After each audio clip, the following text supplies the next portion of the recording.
Ready? Hey! Hi, everybody!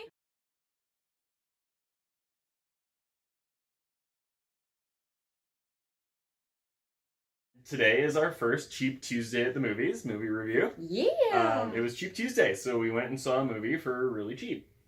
Sort of cheap. cheap. And we saw The Predator. Written and directed by Shane Black of Lethal Weapon fame, and kind of Hollywood super screenwriter who now seems to be turning to directing. And he was also in the original Predator film as Hawkins, which is kind of cool. And I think I'm going to just jump right in. My favorite thing about this movie is that it had that really perfect balance of camp and action and suspense that the first movie did, and I don't really feel like any of the other Predators after Predator 2 really managed to capture it all. Yeah. So that was really good, and they did a really good job of getting that in. Up until the third act, there was lots of good humor. There were lots of self-referential Predator jokes. Yes. If you're a fan of the series or even the genre, and you get it, and you kind of get that, then this. you'll enjoy it. It was definitely a much better entry into the Predator franchise than the last few have been, or any of the Alien crossoverness. Yeah. I feel like it could have been a little bit more kick to some of it. Like kick? I can't explain I can't articulate it without giving spoilers, so I don't want to do that. Yeah, nobody wants to be spoiled in the first weekend.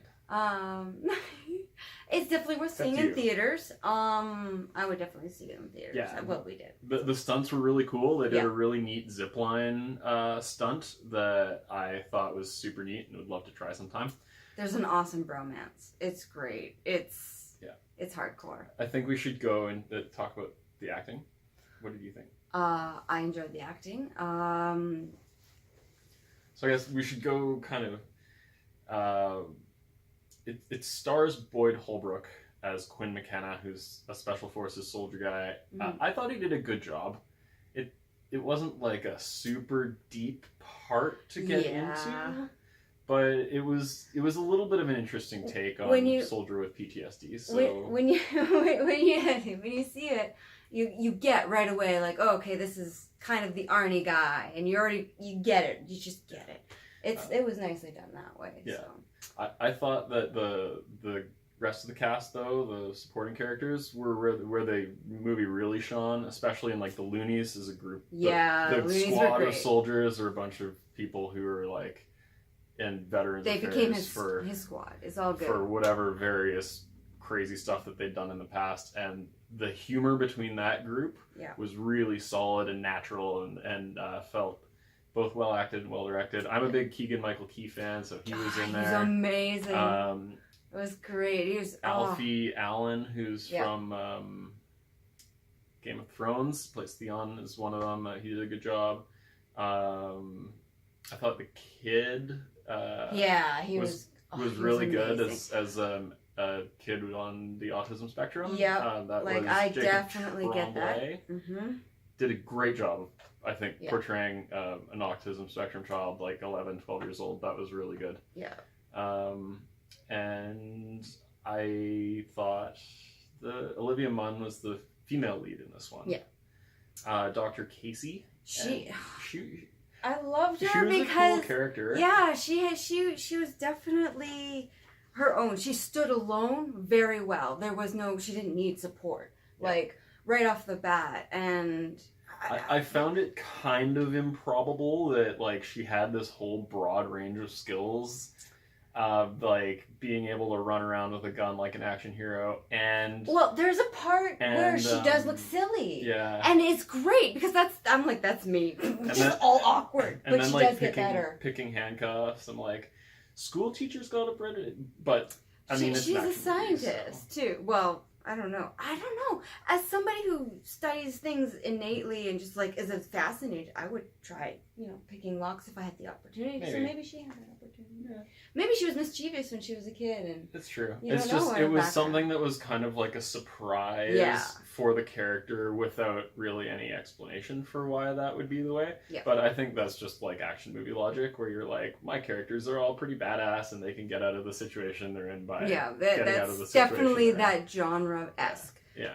But she does have her own standalone. It's definitely nice. Yeah, she was a good character. It was well played. I actually thought that was really well played. Yeah. The bad guy, the non-alien bad guy, the government dude. You love to hate him because played by Sterling Brown. He did a good job. Yeah, he did a good job. Yeah. We talked kind of about the writing and directing. I thought it was I didn't totally lose track of where I was in the film, but they managed to keep the tone like. It was humorous, tense, action, and then the third act was all just this kind of like action and resolving the plot lines in it. I thought it was very satisfying. Yeah. So that was really good. It was a well-structured, I thought well-written film. The dialogue was clever. What you'd expect from Shane Black writing a movie script, so that was good. And I thought the direction was good. It wasn't like groundbreaking. There are parts that weren't drawn on and that felt more like soldier brothership. Like it wasn't like a drama, and it was just, I think it was really well done.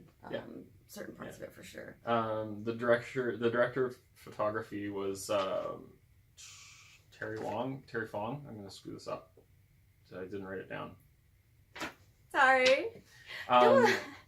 Terry Fong, who did I'm gonna double check and put a thing down there. You disturbed the kitty. Put a thing down there with his actual name if I screwed this up.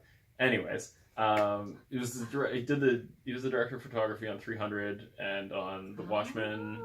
And what I really liked about this movie was the fact that a lot of the action scenes were in low light, and you could still see what was going on, which is something that you don't always get in even the Jurassic World films recently had trouble with some of the low light scenes and being able to clearly see the action. So they nailed that, and that was really good for an action movie like this. They used a lot of fire as natural light. Like, you don't get that opportunity a lot, but they had that in this. So which is kind of a callback to the first film, because they do that a lot in the first movie.